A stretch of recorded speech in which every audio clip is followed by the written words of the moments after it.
बीच बड़ी खबर का रुख करेंगे। ये बड़ी खबर सामने आ रही है, दिल्ली में कांग्रेस की अहम बैठक को लेकर ये बड़ी खबर आपको बता रहे हैं, जहां पर मल्लिकार्जुन खड़गे की अध्यक्षता में ये बैठक हो रही है।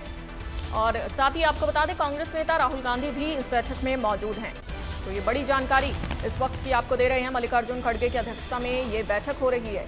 दिल्ली में कांग्रेस की ये अहम मीटिंग लगातार जारी है। तो वहीं मल्लिकार्जुन खड़गे की अध्यक्षता में कांग्रेस की ये बैठक जारी है और कांग्रेस नेता राहुल गांधी भी इस बैठक में मौजूद हैं।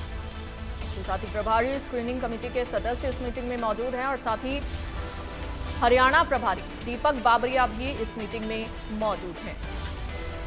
तो कांग्रेस की ये अहम मीटिंग दिल्ली में हो रही है, ये बड़ी जानकारी आपको दे रहे हैं। प्रभारी स्क्रीनिंग कमेटी के सदस्य इस मीटिंग में मौजूद हैं और साथ ही कांग्रेस के नेता राहुल गांधी भी इस मीटिंग में शामिल हैं। तो हरियाणा प्रभारी दीपक बाबरिया भी इस मीटिंग में मौजूद हैं।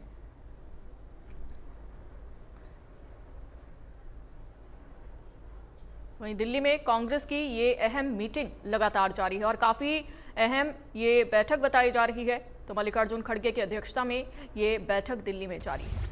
कांग्रेस नेता राहुल गांधी इस बैठक में मौजूद हैं और प्रभारी स्क्रीनिंग कमेटी के सदस्य इस मीटिंग में मौजूद है। ये तस्वीरें आपको दिखा रहे हैं।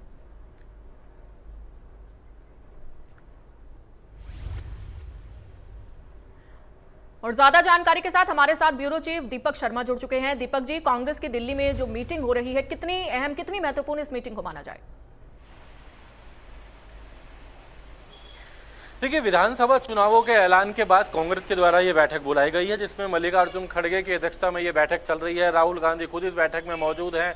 4 राज्य जो चुनावी राज्य है, जिसमें हरियाणा और जम्मू कश्मीर, जिसमें चुनाव की तारीखों का ऐलान हो चुका है। इसके अलावा महाराष्ट्र और झारखंड, इनको लेकर के भी 4 राज्यों को लेकर के ये बैठक हो रही है। जो बैठक में स्क्रीनिंग कमेटी के जो सदस्य हैं उनको इस बैठक में बुलाया गया है। इसके अलावा उन राज्यों के जो प्रभारी हैं कांग्रेस के, उनको बुलाया गया है।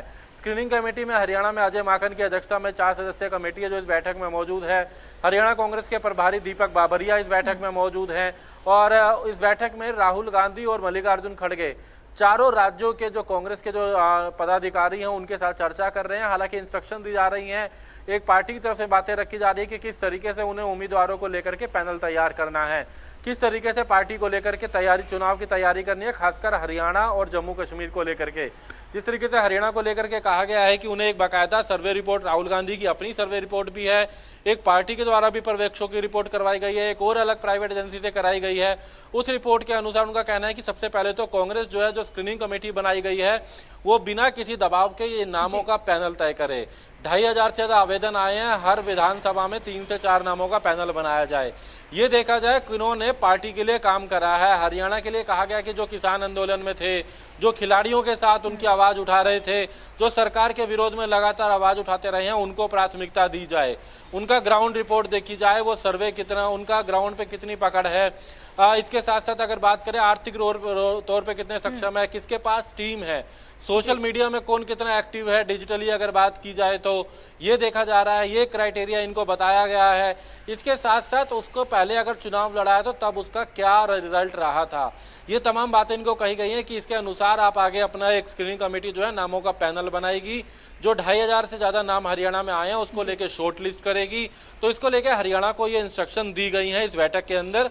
हालांकि बैठक अभी भी जारी है। इस वक्त महाराष्ट्र को लेकर चर्चा हो रही है, पहले हरियाणा को लेकर थी, फिर ओवरऑल एक दोबारा से चर्चा होगी। तो ये चर्चा विधानसभा चुनावों को लेकर के है, तैयारियों को लेकर के है। हरियाणा को लेकर यह भी कहा गया कि आप 5 लोकसभा में सीटों में जीत करके आए हो, 0 से 5 पर आए हो, यानी कि उनका कहना है कि पार्टी मजबूत है और ऐसे में मजबूती के लिए क्या करना है, मजबूत कैंडिडेट लेकर आने हैं। ये तमाम बातें यहाँ पर आज बैठक के दौरान रखी गई हैं, जिसको लेकर के अभी लगातार ये बैठक जारी है। जी बिल्कुल दीपक जी, लेकिन कांग्रेस का विधानसभा चुनावों को लेकर आगे की क्या रणनीति रहने वाली है और किन नामों को तरजीह दी जाएगी? देखिए, नामों की बात करें तो जिस तरीके से यहाँ पर कहा गया है कि आपने वो नाम रखने हैं जो पार्टी के लिए मजबूती से काम कर रहे हैं। हर विधानसभा वाइज उनका कहना है कि भले ही कुछ ऐसी विधानसभा भी है जहाँ से 50 से 60 नाम भी आए हैं, 70 भी आए हैं, उनका कहना है कि हर विधानसभा में 3 से 4 नाम का ही पैनल आप बनाना है। उस पैनल को हरियाणा कांग्रेस को भेजा जाएगा। अभी स्क्रीनिंग कमेटी उस नामों पर चर्चा करेगी, एक बाकायदा रिपोर्ट सर्वे कराएगी, कौन कौन मजबूत है, ग्राउंड पे कितना मजबूत है, जातीय आधार देखा जाएगा, जातीय समीकरण देखा जाएगा। तमाम उनके पॉइंट देखे जाएंगे कि सरकार के खिलाफ उन्होंने कितनी आवाज उठाई है। उनके बाकायदा अलग अलग इंटरव्यू लेने के लिए कहा गया है कि जो मजबूत हो, ये कहा गया कि सभी 2500 के नहीं 90 विधानसभा में उनका कहना है कि करीबन 350 से 400 नाम ऐसे तय किए जाएं जो मजबूत हो और उनका अलग अलग उनसे इंटरव्यू लिया जाए। उनकी क्या सोच है, वो कितने मजबूत हैं, क्या केवल वो चुनाव लड़ना चाहते हैं या धरातल पे कुछ करा है। तो ऐसे में उनकी एक रिपोर्ट बनाने के लिए इनको आज कहा गया है। हालांकि ये तमाम क्राइटेरिया भी जरूर रखे जाएंगे। जी चलिए, बहुत शुक्रिया आपका दीपक जी जानकारी के लिए।